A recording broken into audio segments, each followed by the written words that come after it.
हम पढ़ रहे थे क्लास 11 फिजिक्स, जिसमें हमारा चैप्टर चल रहा था system of particles and rotational motion. तो आज हमने इस चैप्टर से रिलेटेड कुछ टॉपिक और करने हैं। कुछ टॉपिक हम पहले कवर कर चुके हैं, इसकी थ्योरी सेक्शन हम क्या कर रहे हैं, पढ़ रहे हैं। तो आज के टॉपिक हमारे पास होंगे torque and angular momentum for a system of particles, conservation of angular momentum, equilibrium of rigid body, centre of gravity, moment of inertia and radius of gyration. ये 5-6 टॉपिक हमें पढ़ने हैं। अब देखते हैं ये कितनी बड़ी वीडियो बनती है, एक वीडियो में बनाएंगे या दो में, धीरे धीरे स्टार्ट करते हैं। तो फर्स्ट टॉपिक स्टार्ट करते हैं आज का। तो हमारा फर्स्ट टॉपिक है torque and angular momentum for a system of particles. तो इसको स्टार्ट करते हैं। For a system of N particle, मान लो हमारे पास एक रिजिड बॉडी है। हमारे पास क्या है, एक रिजिड बॉडी है, कुछ भी शेप की हो सकती है। मान लो ये उसका इरेगुलर शेप है और उसमें हमारे पास क्या है, एन पार्टिकल है।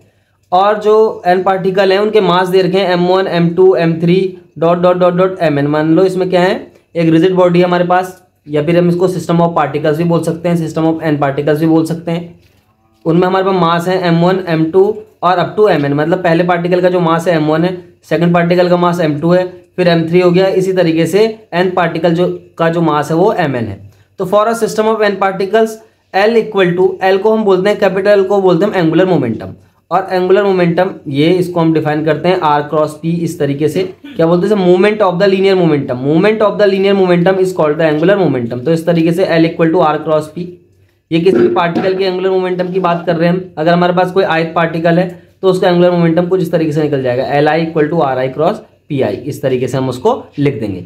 तो यहाँ पे total angular momentum for a system of N particle इस तरीके से निकल जाएगा, L1 plus L2 plus up to Ln equal to, इसे हम इस तरीके से भी लिख सकते हैं, summation i equal to 1 to n। 1 to n का मीनिंग क्या है, इसमें 1 से लेके n पार्टिकल तक इस सिस्टम में हमारे पास है। और Li क्या हो गया, यहाँ पे आई क्या डिनोट कर रहा है, आई डिनोट कर रहा है आयत पार्टिकल को। यानी कि हमारे पास बहुत सारे पार्टिकल है, उनमें से कोई भी एक पार्टिकल है जिसको हमने आयत पार्टिकल कंसिडर कर लिया। L1 क्या है, L1 है यहाँ पे फर्स्ट वाला जो पार्टिकल है हमारे पास, जिसका मास m1 है, उसका ये एंगुलर मोमेंटम हो गया। ये सेकंड पार्टिकल का एंगुलर मोमेंटम हो गया। इसी तरीके से ये nth पार्टिकल का एंगुलर मोमेंटम हो गया।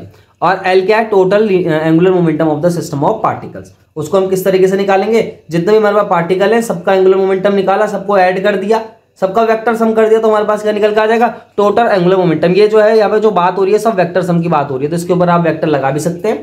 तो यहाँ पे वेक्टर मैंने नहीं लगाया क्योंकि बहुत सारे वेक्टर हो जाते हैं तो अच्छा नहीं लगता, इसलिए यहाँ पे हमने क्या लिख दिया, capital L equal to L1 plus L2 plus dot dot dot Ln। NCERT के अकॉर्डिंग हमने यहाँ पे लिख दिया है। एनसीईआरटी के अकॉर्डिंग है कि हमारे पास जो वेक्टर क्वांटिटी है उनको थोड़ा डार्क दिखा रखा है इस तरीके से। तो डार्क कर दोगे इसे तो इससे भी पता लग जाएगा वेक्टर क्वांटिटी है। और डार्क करने से अच्छा तो क्या लगा देंगे, इसके ऊपर वेक्टर लगा देंगे, वो भी बेस्ट है। इस तरीके से जो हमारे पास वेक्टर क्वांटिटी उनके ऊपर क्या कर देते हैं, हम वेक्टर लगा देते हैं। तो for a system of N particle the total angular momentum is equal to the sum of is equal to the vector sum of the angular momentum of the each particle. इस तरीके से लिख देंगे। अब देखो the angular momentum of ith particle. मान लो हमारे पास जो सिस्टम ऑफ पार्टिकल है इसमें से कोई एक पार्टिकल है जिसका नाम है आयत पार्टिकल, यानी कि आई नंबर का वो पार्टिकल है। तो आई नंबर के पार्टिकल का जो एंगुलर मोमेंटम वो कैसे निकल जाएगा, Li equal to r i cross p i। अब इसके ऊपर वेक्टर भी लगे हुए हैं जो यहाँ पे दिखा नहीं रखे, तो ध्यान रखना इनके ऊपर क्या है, पहले से वेक्टर यहाँ पे लगे हुए। तो Li बराबर क्या है, r i cross p i। अब मैंने क्या बोला, एंगुलर मोमेंटम क्या होता है, the movement of the linear momentum. Movement का मीनिंग होता है हम उस पार्टिकल के पोजीशन वेक्टर से, उस पार्टिकल के जिस पार्टिकल के एंगुलर मोमेंटम की हम बात कर रहे हैं, उस पार्टिकल के पोजीशन वेक्टर से उस पार्टिकल के हम किसको कर रहे हैं, लीनियर मोमेंटम को क्रॉस प्रोडक्ट कर रहे हैं। तो हमारे पास जो निकल के आता है उसको बोलते हैं हम angular momentum of that ith particle, जिसके हम यहाँ पे बात कर रहे हैं। Where R I is the position vector of the ith particle. मैंने क्या बोला, आर आई क्या है, पोजीशन वेक्टर हो गया आयत पार्टिकल का। और मैं किसकी बात कर रहा हूँ यहाँ पे, ये एंगुलर मोमेंटम की। तो एंगुलर मोमेंटम को हम एक चीज और बोलते हैं, मैंने क्या बोला, एंगुलर मोमेंटम इक्वल टू, हमने पहले भी पढ़ा है, एंगुलर मोमेंटम जो होता है वो बराबर होता है movement of the linear momentum. वो हम कैसे निकालते हैं, movement of the linear momentum से। और मूवमेंट का मीनिंग समझ लो, मूवमेंट का मतलब हो गया हम उसके पोजीशन वेक्टर से मल्टीप्लाई कर दो, और लीनियर मोमेंटम की बात करें तो p को मल्टीप्लाई करना है। देखो हमने क्या, movement of the linear momentum है ना, ये मोमेंटम है। मूवमेंट का मतलब क्या हो गया, r, यानी कि उसका पोजीशन वेक्टर, और मल्टीप्लाई लीनियर मोमेंटम हम इस तरीके से कर देंगे तो हमारे पास एंगुलर मोमेंटम निकल के आ जाएगा। इसी तरीके से टॉर्क का भी कॉन्सेप्ट था, जहां पे हम क्या बोलते थे, टॉर्क इक्वल टू क्या था हमारे पास, movement of the linear force. इस तरीके से भी लिख सकते हैं, movement of the linear force. जो हमारे पास लीनियर फोर्स है उसका मूवमेंट निकाल दो तो हमारे पास क्या निकल के आ जाता है, यहाँ पे टॉर्क निकल के आ जाता है। अब यहाँ पे क्या हो गया, देखो हमारे पास फिर से लिख दिया इसने कैपिटल L इक्वल टू, हम यहाँ पे पढ़ क्या रहे हैं, हम पढ़ रहे हैं torque and angular momentum of system of particles. मतलब हमारे पास एक रिजिड बॉडी है, उसके टॉर्क के बारे में पढ़ रहे हैं, उसके एंगुलर मोमेंटम के बारे में पढ़ रहे हैं, है कोई बहुत बड़ी बात नहीं। जैसे हमने एक पार्टिकल के बारे में पढ़ा था कि एक पार्टिकल का टॉर्क क्या होता है, एक पार्टिकल का टॉर्क के लिए हमने फॉर्मूला निकाला था आर क्रॉस एफ करके, एक पार्टिकल का एंगुलर मोमेंटम हमने निकाला था। इसी तरीके से यहाँ पे क्या कर रहे हैं, एक सिस्टम ऑफ पार्टिकल्स ले रहे हैं और उनके बारे में क्या कर रहे हैं, उनका टॉर्क और उनका एंगुलर मोमेंटम निकाल लें। और निकालना बहुत आसान है, हम क्या करेंगे, वो वेक्टर सम कर देंगे सिंपली। एक एक पार्टिकल का एंगुलर मोमेंटम देखेंगे, उनका सबका वेक्टर सम कर देंगे। इसी तरीके से टॉर्क में भी होगा। तो इस लाइन को क्या लिखा है, देखो कैपिटल एल, यानी कि ये जो कैपिटल एल है torque of the total system हो गया, equal to the summation of I equal to 1 to n और एल आई। इसको इक्वेशन नंबर फर्स्ट मान लो। अब ये जो एल आई है, एल आई को हम क्या बोल सकते हैं भाई, यह है ith पार्टिकल का एंगुलर मोमेंटम और उसको हमने इस तरीके से डिफाइन कर दिया। तो इस एल आई की जगह हम यहाँ पे सीधा लिख सकते हैं आर आई क्रॉस पी आई। अब जो हमारे पास ये इक्वेशन है, इस इक्वेशन को आप डिफरेंशिएट कर दो विद रिस्पेक्ट टू टाइम। क्या करना है, हमें डिफरेंशिएट करना है, क्योंकि जैसे डिफरेंशिएट करके हमारे पास क्या निकलेगा, देखो हमने इससे पहले वीडियो में हमने पढ़ा था कि जो टॉर्क होता है, टॉर्क इक्वल टू होता है the rate of change of angular momentum. इस तरीके से, जिस तरीके से हमारे पास लीनियर मोशन में जो फोर्स होता है, फोर्स क्या होता है, the rate of change of linear momentum. Force linear, जब हम लीनियर मोशन की बात करते हैं तो उसमें फोर्स क्या निकला था, न्यूटन के सेकंड लॉ ने क्या बताया था, force is directly proportional to rate of change of linear momentum. इसी तरीके से जो टॉर्क होता है, होता है rate of change of angular momentum. तो इसलिए हम यहाँ पे क्या कर रहे हैं, dl अपॉन dt कर रहे हैं, यानी कि हम l का इस एंगुलर मोमेंटम का डिफरेंशिएशन कर रहे हैं विद रिस्पेक्ट टू टाइम, ताकि हमें टॉर्क मिल जाए, क्योंकि हमें यहाँ पे टॉर्क और एंगुलर मोमेंटम के बारे में ही जानना है। तो ठीक होगी बात। तो dl upon dt equal to summation of i और D by D T of क्या करेंगे, li कर दो, या फिर R I cross P I भी लिख सकते हो डायरेक्टली, है ना। तो li का हम जैसे क्या कर देंगे, यहाँ पे डिफरेंशिएट कर देंगे तो हमारे पास क्या निकल के आएगा, टॉर्क निकल के आएगा। देखो तो dl बाई डी टी इस तरफ ऐसी रहेगा, समेशन ऑफ i टाउ आई हो गया, क्योंकि ये पूरा जो है ये क्या निकल के आगे, इसे टाउ आई बोल देंगे, यानी कि टॉर्क हो गया। टाउ आई इक्वल टू क्या होगा, आई क्या है, मैंने पहले बताया था, आई ith पार्टिकल को यहाँ पे डिनोट कर रहा है। ith पार्टिकल के बारे में यहाँ पे जो भी है, ith पार्टिकल का पोजीशन वेक्टर ये है, ith पार्टिकल का लीनियर मोमेंटम, ith पार्टिकल का एंगुलर मोमेंटम, ith पार्टिकल के लिए टॉर्क, तो सब चीजें यहाँ पे जो आई है वो सब ith पार्टिकल के बारे में यहाँ पे बात हो रही है। ये देखो ith पार्टिकल का torque equal to R I cross F I. मैंने क्या बोला, टॉर्क इक्वल टू क्या होता है, movement of the linear force. तो मूवमेंट निकाल दिया लीनियर फोर्स का हमने। अब हम बात कर रहे हैं पहले लीनियर फोर्स के बारे में। देखो जो फोर्स होता है यहाँ पे ith पार्टिकल पे लगने वाला जो टोटल फोर्स है वो कैसे होगा भाई, ith पार्टिकल पे लगने वाला total external force plus ith particle पे लगने वाला इंटरनल फोर्स। अब एक्सटर्नल फोर्स क्या है, जो तो बाहर से लगाया पार्टिकल पे। यहाँ पे हम फोर्स की बात कर रहे हैं, देखो ये टॉर्क है, ये फोर्स है, थोड़ा अंतर है इनमें।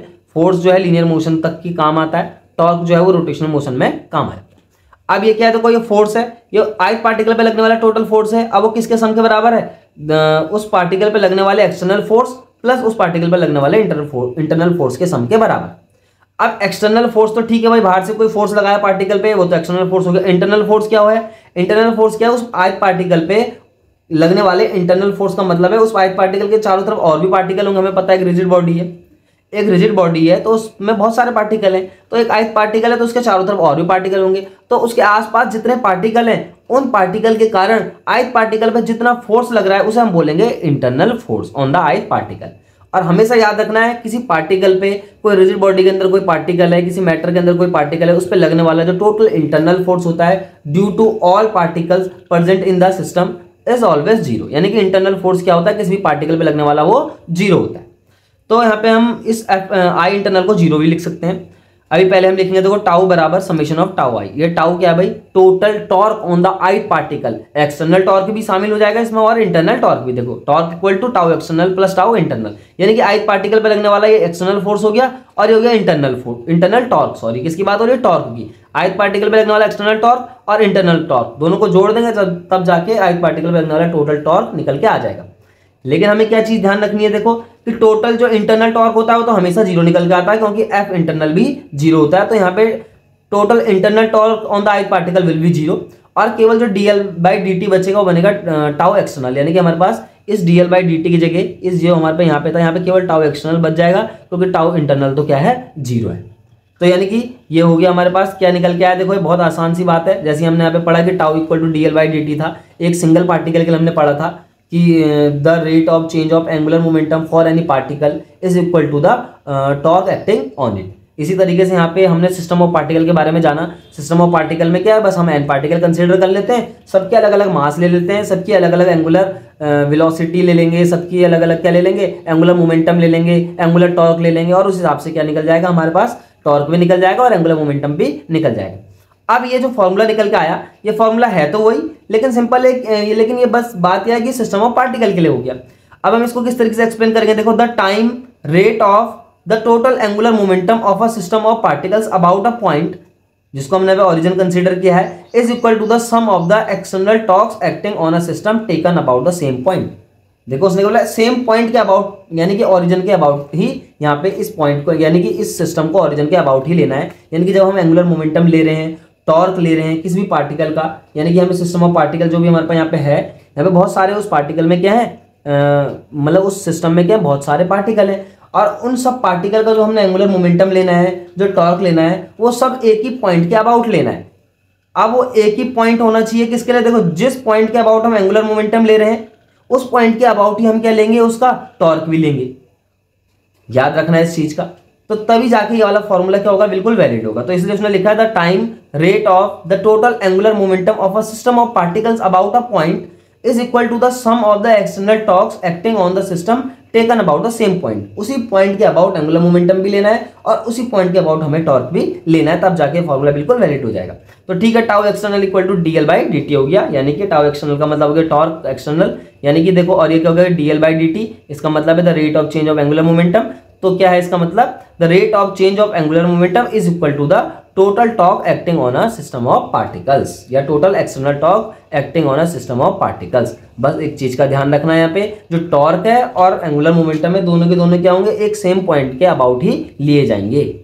तो DL by D T equal to tau external तक तो हम आ गए। हमने क्या बोला, टाउ इंटरनल 0 है तो टाउ एक्सटर्नल बच जाएगा, यानी कि किसी सिस्टम पे लगने वाला जो टोटल टॉर्क है वो टाउ एक्सटर्नल ही बचेगा, टाउ इंटरनल तो 0 हो जाता है, क्योंकि इंटरनल फोर्स 0 होते हैं तो इंटरनली टॉर्क भी 0 होता है। एक्सटर्नली जो फोर्स लगेगा, बाहर से जो टॉर्क लगेगा, उसी के कारण जो है ऑब्जेक्ट है रिजिड बॉडी रोटेशन करेगी। और यहाँ पे ये एक्सप्रेशन क्या बोल रहा है, ये एक्सप्रेशन बोल रहा है कि the rate of change of angular momentum is equal to the total external torque acting on a system of particles.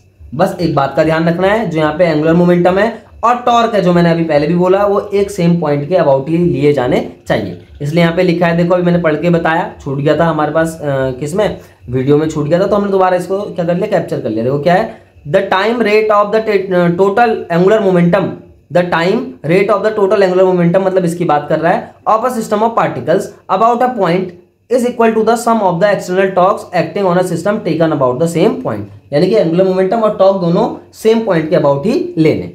अब हमारा नेक्स्ट टॉपिक है जिसका नाम है कंजर्वेशन ऑफ एंगुलर मोमेंटम। अब हम पढ़ते हैं कंजर्वेशन ऑफ एंगुलर मोमेंटम क्या होता है। जैसे हमने कंजर्वेशन ऑफ लीनियर मोमेंटम पढ़ा था, उसी तरीके से अब कंजर्वेशन ऑफ लीनियर मोमेंटम क्या था, उसको रिकैप कर लेते हैं। क्या था वो इस तरीके से था कि इन द एब्सेंस ऑफ, पूरा लिखते नहीं है, in the absence of external force, in the absence, क्या बोला मैंने, in the absence of external force the total linear momentum of a system of particles remains constant. इस तरीके से था, in the absence of external force. तो हम ऐसे जानते हैं, देखो F equal to D P by D T होता था, वो force equal to D P by D T. अब एक्सटर्नल फोर्स 0 था तो F की जगह 0 रख दिया था हमने, तो D P by D T equal to 0 आ गया, it means P equal to constant.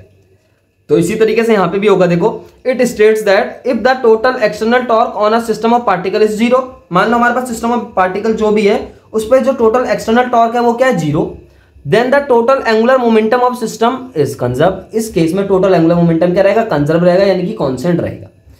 If tau external is 0, देखो हम एक फॉर्मूला जानते हैं, tau external equal to DL by D T, अभी पढ़ा हमने सिस्टम ऑफ पार्टिकल के लिए, tau external equal to DL by D T होता है।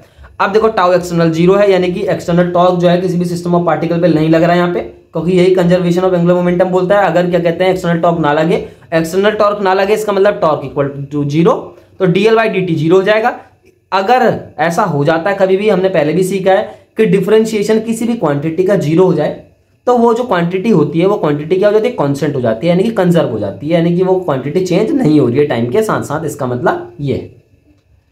अब हमारा नेक्स्ट टॉपिक देखते हैं, क्या है, equilibrium of a rigid body. एक रिजिड बॉडी है, उसका इक्विलिब्रियम के बारे में पढ़ते हैं कि इक्विलिब्रियम क्या होता है, उसको भी समझ लेते हैं। हमारे पास जो ये चैप्टर चल रहा है, इस चैप्टर का नाम क्या है, system of particle and rotational motion. तो इसके जितने भी टॉपिक है अपने आप में बहुत इंपॉर्टेंट है, हर एक टॉपिक को समझना बहुत जरूरी है। तो ध्यान रखना है, पहले हमने क्या क्या पढ़ा इस चैप्टर में। इस चैप्टर में हमने सेंटर ऑफ मास भी पढ़ लिया, सेंटर ऑफ मास का मोशन भी पढ़ा हमने इस चैप्टर में। इस चैप्टर में हमने टॉर्क पढ़ लिया, एक एंगुलर मोमेंटम पढ़ा, एक पार्टिकल के लिए एंगुलर मोमेंटम पढ़ा, एक पार्टिकल के लिए टॉर्क पढ़ा। इसी तरीके से हम सिस्टम ऑफ पार्टिकल के लिए एंगुलर मोमेंटम और टॉर्क अभी पढ़ा हमने, ठीक, अभी थोड़ी देर पहले, है ना, क्या पढ़ा हमने, किसी एक सिस्टम ऑफ पार्टिकल के लिए एंगुलर मोमेंटम और टॉर्क किस तरीके से डिफाइन कर सकते हैं। अब हमने पढ़ लिया कंजर्वेशन ऑफ एंगुलर मोमेंटम क्या होता है। अब हम समझते हैं कि जो रिजिड बॉडी है उसका इक्विलिब्रियम का क्या मीनिंग है, कि रिजिड बॉडी के इक्विलिब्रियम से आप क्या समझते हैं, कोई रिजिड बॉडी इक्विलिब्रियम में कब कही जाएगी, वो चीज हमें यहाँ पे सीखनी है। तो देखते हैं, a rigid body is said to be in mechanical equilibrium. हमें क्या पढ़ना है, यहाँ पे मैकेनिकल इक्विलिब्रियम पढ़ना है, तो हम उसी की बात करेंगे। तो a rigid body is said to be in mechanical equilibrium if both the linear momentum and angular momentum, क्या लिखा है, if both the linear momentum and angular momentum are not changing with time. अगर ऐसा हो जाए कि किसी rigid body का लीनियर मोमेंटम और एंगुलर मोमेंटम टाइम के साथ साथ चेंज ना हो, यानी कि कांस्टेंट रहे, इस ऐसे केस में बॉडी को, रिजिड बॉडी को हम कहते हैं कि वो मैकेनिकल इक्विलिब्रियम में है। तो बहुत आसान सी बात है, रिजिड बॉडी को हम मैकेनिकल इक्विलिब्रियम में तभी कहेंगे जब उसका लीनियर मोमेंटम और एंगुलर मोमेंटम दोनों क्या हो, टाइम के साथ साथ चेंज ना हो, तो हम कहेंगे वो जो रिजिड बॉडी है वो मैकेनिकल इक्विलिब्रियम में है। और इक्विवेलेंटली और बोल रहा है, या फिर the body has neither linear acceleration nor angular acceleration, या फिर उस बॉडी पे ना तो लीनियर एक्सेलरेशन हो और ना ही एंगुलर एक्सेलरेशन हो, यानी कि वो बॉडी एक्सेलरेट ना कर रही हो। एक्सेलरेट ना कर रही हो का क्या मीनिंग है, वो बॉडी यूनिफॉर्म वेलोसिटी से मूवमेंट कर रही हो। तो उसने साफ साफ बोल दिया, the body has neither nor acceleration, neither linear acceleration और नॉर एंगुलर एक्सेलरेशन। उसने देखो यहाँ पे दो चीजें बताई, एक बॉडी को हम मैकेनिकल इक्विलिब्रियम में कब कहेंगे, या तो उस बॉडी का लीनियर मोमेंटम और एंगुलर मोमेंटम क्या हो जाए, टाइम के साथ साथ चेंज ना हो, या फिर उसको हम क्या बोल सकते हैं, उसको हम इस तरीके से बोल सकते हैं कि उस बॉडी का लीनियर एक्सेलरेशन और उस बॉडी का एंगुलर एक्सेलरेशन हो ही ना हो, यानी कि उस बॉडी में लीनियर एक्सेलरेशन और एंगुलर एक्सेलरेशन जनरेट ही ना हो, प्रोड्यूस ही ना हो। ऐसा अगर हो जाए तो हम कहेंगे जो रिजिड बॉडी है वो क्या है, मैकेनिकल इक्विलिब्रियम में है। अब देखो ये तो सीधी सी बात है कि अगर linear momentum angular momentum time के साथ साथ चेंज नहीं होते, देखो ये है, इसका मतलब ये है ना, अगर dl बाई dt जीरो हो जाए, जो यहाँ पे लाइन लिखी है इसने, इसका मतलब समझा रहा हूं मैं आपको।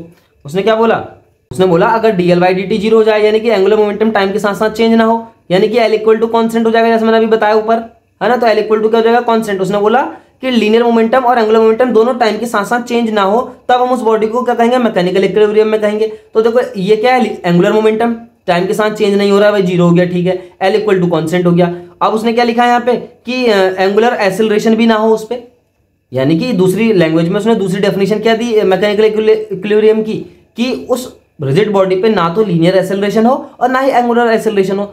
तो वो कैसे पता लगेगा भाई, देखो L इक्वल टू क्या है यहाँ पे, कांस्टेंट हो गया।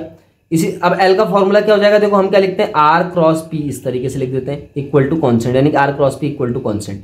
अब क्या हो जाएगा, देखो R क्रॉस इस P की जगह क्या हो जाएगा, MV इक्वल टू कांस्टेंट, इस तरीके से हो जाएगा, MV इक्वल टू कांस्टेंट। अब देखो सब चीज यहाँ पे कुल मिला के बात ही आ रही है कि जो यहाँ पे वेलोसिटी है, वेलोसिटी भी क्या है, कांस्टेंट है। अब अगर वेलोसिटी कांस्टेंट है तो सीधी सी बात है उसमें एक्सेलरेशन जनरेट ही नहीं होगा, एक्सेलरेशन जनरेट नहीं होगा तो इसका मतलब एंगुलर एक्सेलरेशन भी जनरेट नहीं होगा। तो इस चीज का आपको यहाँ पे ध्यान रखना है कि किसी हम रिजिड बॉडी को मैकेनिकल इक्विलिब्रियम में तब कहेंगे जब उसका लीनियर मोमेंटम और एंगुलर मोमेंटम टाइम के साथ साथ चेंज ना हो, या फिर दूसरी भाषा में हम कह सकते हैं, दूसरी लैंग्वेज में, दूसरे वर्ड्स में हम कह सकते हैं कि the body has neither linear acceleration nor angular acceleration, यानी कि वो बॉडी जो है वो ना तो वो क्या कर रही है, यूनिफॉर्म वेलोसिटी से और यूनिफॉर्म एंगुलर वेलोसिटी से मूवमेंट कर रही है।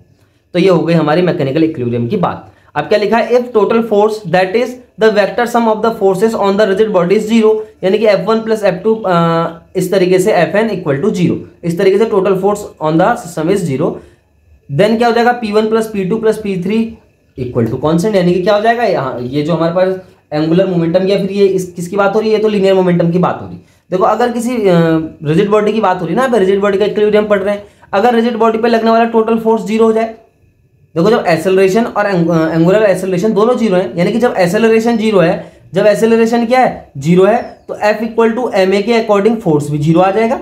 तो वही चीज बोल रहा है कि अगर रिजिड बॉडी पे लगने वाला टोटल फोर्स जीरो हो जाए, यानी कि F1 plus F2 plus Fn equal to zero. F1 क्या है, फर्स्ट पार्टिकल पे लगने वाला फोर्स, F2 क्या है, सेकंड पार्टिकल पे लगने वाला फोर्स, इस तरीके से सब जीरो हो जाए। अगर फोर्स जीरो हो जाता है तो F equal to dp upon dt के थ्रू क्या हो जाएगा, dp अपॉन dt भी जीरो हो जाएगा और P इक्वल टू कॉन्स्टेंट निकल के आ जाएगा। तो वही चीज यहाँ पे लिखी है, P1 plus P2 plus P3 up to Pn equal to constant. और ये जो कंडीशन आपको दिखाई दे रही है इसको बोलते हैं condition of translational equilibrium. Translational equilibrium, translation motion जो हमने पढ़ा था उसी को, वही चीज यहाँ पे है कि ये कंडीशन क्या है, ट्रांसलेशन इक्विलिब्रियम की ये कंडीशन यहाँ पे हो गई। जब किसी बॉडी पे लगने वाला टोटल एक्सटर्नल फोर्स क्या जीरो है, उस कंडीशन में टोटल लीनियर मोमेंटम कांस्टेंट होगा, और इसी को बोलते हैं हम कंडीशन ऑफ ट्रांसलेशन इक्विलिब्रियम। ध्यान रखना।